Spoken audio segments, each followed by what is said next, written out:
Okay. Okay, so the first story is my grandmother's village. So this story takes place when I went to my grandmother's house, Kota Tinggi, Semenchul, and Malaysia.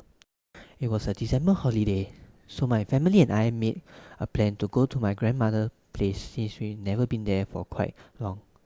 My siblings and I were quite excited to go to the kampong, which is also a village. So we going to stay there for 3 days and 2 nights.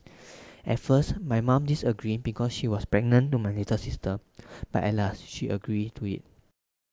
When we reached there, it was very peaceful place in the day. Hearing birds singing, seeing monkeys jumping tree to tree, it was really wonderful. But in the night time, it's really terrifying. So here's the story. On the first night, I really can't sleep due to excitement. So I was the last person to sleep. Before I went to sleep, I was playing a game on my phone. You know, village doesn't have internet or Wi-Fi, right? Okay, so I was playing games. Then suddenly, I heard someone knocking the front door at 12 a.m. in the morning. I was wondering who might it be. So I get up from the bed and walk towards the front door. When I was about to open, my grandmother stopped me and said, "Don't open the door. You might let them in the house." I was curious what let them in. So I went back to bed and I was thinking what did my grandmother mean by that. I was still awake at 1:30 a.m. in the morning. While I was trying to figure what my grandmother is trying to say, I heard someone calling my name from outside the window. I was really curious. Who would call my name in the middle of the night? Because if my parents have fallen asleep, same goes to my siblings. I still heard someone calling my name, but I ignored it. So I continued playing my games. Then suddenly, I heard someone trying to open the window by knocking or hitting the window. Then my grandmother came in my room and she warned me against not to open the window. She come close the window and read some verse from the Quran. Then the sound of knocking and hitting of the window stopped just like that. Then my grandmother asked me to sleep, and she said that it's not good for a young lady to sleep late at night. So I fell asleep within 20 minutes. The next morning, I was so curious about last night, so I went to my grandmother and asked her what was that last night. She said it's a penangle. The penangle is a detached female head capable of flying about on its own. As it flies, the stomach and entrails dangle below it, and these organs twinkle like fireflies as the penangle moves through the night. The penangle is usually a female midwife who has made a pact with the devil to gain supernatural powers. It is said that the midwife has broken a stipulation in the pact not to eat meat for 40 days. Having broken the pact, she has been forever cursed to become a blood-sucking vampire or demon. The midwife keeps a vat of vinegar in her house. After detaching her head and flying around in the night looking for blood, the Penanggalan will come home and immerse her entrails in a vat of vinegar in order to shrink them for easy entry back into her body. The Penangle victims are traditionally pregnant women and young children. The Penangle preaches on the roofs of houses where women are in labor, screeching when the child is born. That's the reason why the Penangle want to go inside of the house. The next one is my bedroom in England and Singapore. This will be a compilation of all the ghost encounters that I can remember. When I was in England, I lived in this two-story brick house in Chandlersford. It was a spacious, cozy house with my bedroom door directly in front of the staircase to the first floor. The walls were painted blue, with a textured ceiling with paint that was shaped like many overlapping white rainbows. The cupboard was doorless and wallless, so I could take my clothes without any opening of doors. While I was sleeping, I suddenly had this feeling like someone was watching me. I looked over at the cupboard and saw it rocking violently side by side. Somehow, I did not feel scared. I just slept with my blanket over my head for the rest of my night. I did not tell my parents about it, as they would think that I was imagining. Approximately 2 years later, we moved to Singapore. We moved to a condominium that was 30 years old. We lived on the highest floor. It was a penthouse, so it occupied floors 22 and 23. The first night I slept there, I was sleeping on the upper deck of my bunk bed, staring at the curtain at the window. All of a sudden, it began flapping like there was a very strong wind. However, the aircon was pointing down and the fan was off. I became terrified and slept with the blanket over my head, this time with sweat all over my forehead. Another time, I was sleeping with my face towards the new cupboard with walls and a door that was slightly ajar. On the top deck, there was a faint orange red glow emanating from the crack between the door and the wall. There was only a toy plushy lion inside, but the eyes would not glow in the dark. I kept on experiencing these weird things like the cupboard door opening when I slept, the fan turning itself off. I saw the blade slow to a halt until recently. On the 22nd August 2015, I was falling asleep after a day of running errands for mom when I heard mom call my name loud and clear. It was her unmistakable voice, coming from her bedroom opposite mine. At the same time, I felt like someone was watching me. It was intensely strong. Then, my younger brother, who was tossing and turning in his bed, became dead silent. I summoned all my guards and dashed out of my room while the feeling of being watched became unbearably strong, like it was going to approach me from behind. Mom was in the bedroom and I asked her if she had called me. She said, "No, you must be dreaming. I know I was calling you for all the errands today, but I didn't call you just now." I then explained to her that I heard her voice calling me, then and the strange feeling. Then only did Mom believe me.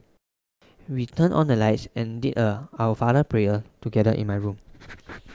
The feeling of the other presence was gone. To this day, I have no explanation for what had happened. I swear to Jesus Christ that this is all true.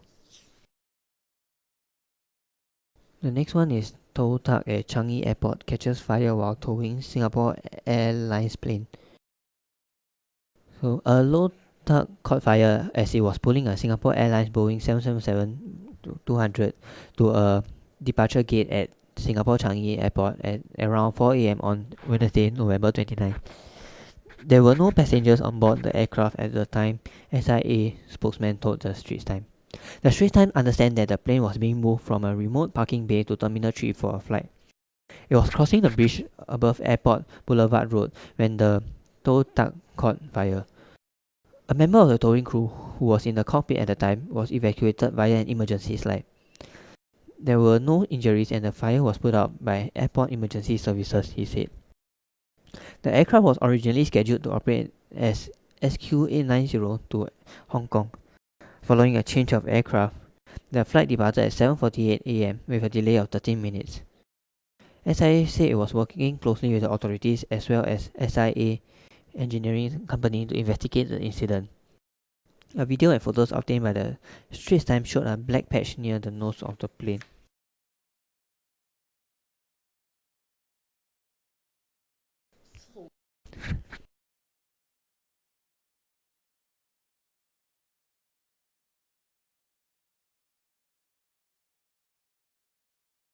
Uh, Currently for me, I will say like I never, I believe in them lah, but like so far like I haven't had that close encounter with them ah.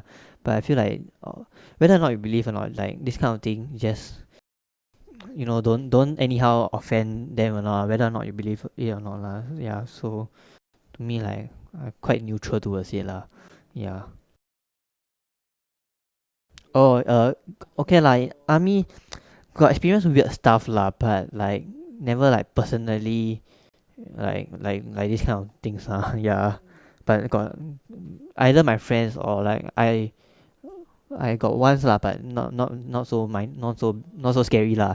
Yeah, and all my friends experience it together, so like you don't know whether is it our really the thing or like yeah, but yeah, I mean I believe lah, but just don't offend them, everything will be fine.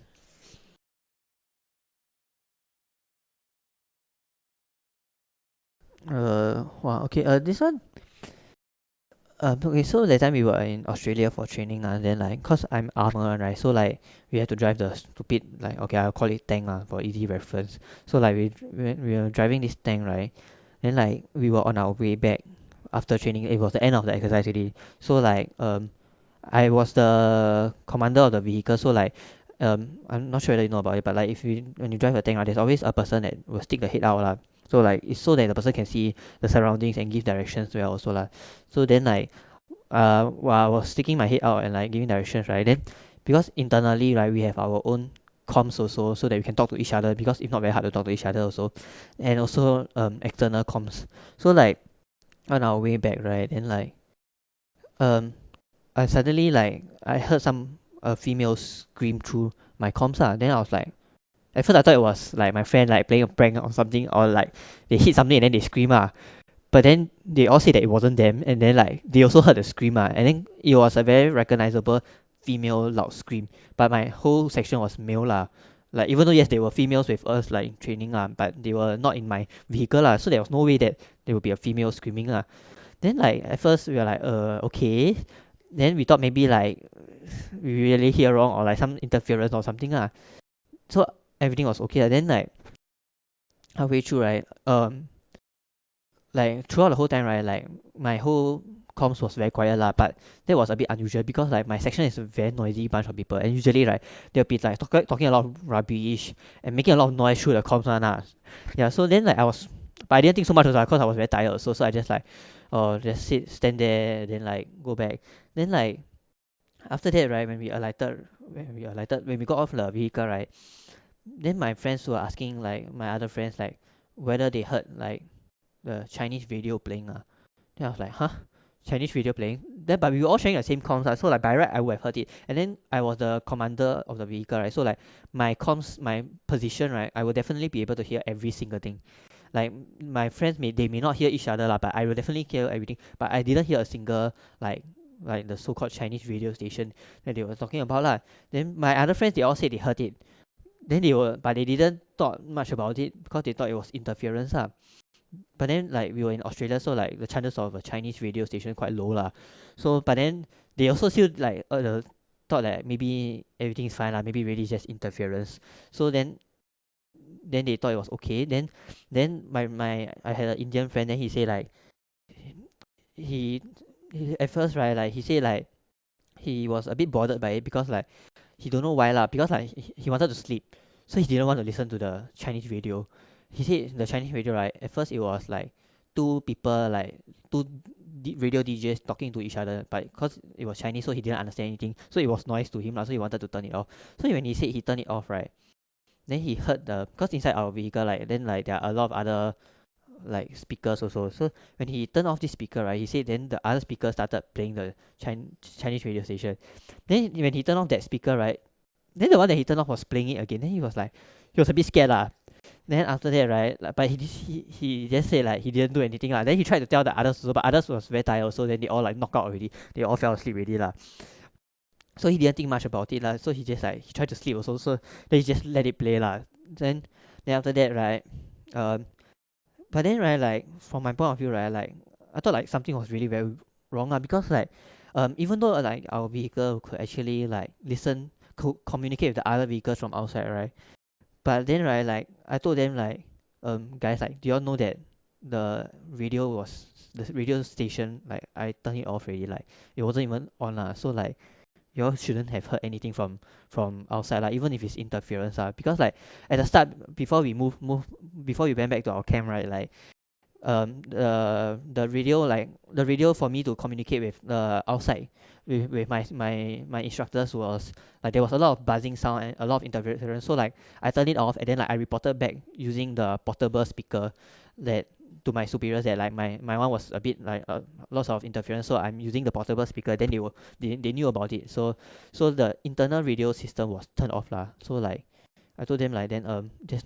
no way y'all could have heard like any other radio station lah, because like I was using the portable speaker, which only I will hear it, and then like the internal one is not on at all. I'm very sure I turned it off because like it was making too much noise and it was pissing me off lah. Yeah, then they keep thinking I was lying to them, but I said I'm really not lying to you. You can go and ask the instructors, because like I was using the portable and I reported back some more that I was using the portable one. Then they were like they're all suddenly very freaked out also lah. Then yeah, then everyone was very scared, but they didn't know whether it was true or not lah. Yeah, so yeah, that was our so-called encounter with it lah. Yeah, but the most strange part of all things was that this didn't happen at night. It happened in the daytime, like broad daylight. So then like, and because it was broad daylight, then they were not very scared lah. But then when we reached back camp, it was at night already. Then like when we recapped, then it suddenly felt very scary lah. But then like yeah, we didn't want to go near the vehicle again lah. Yeah.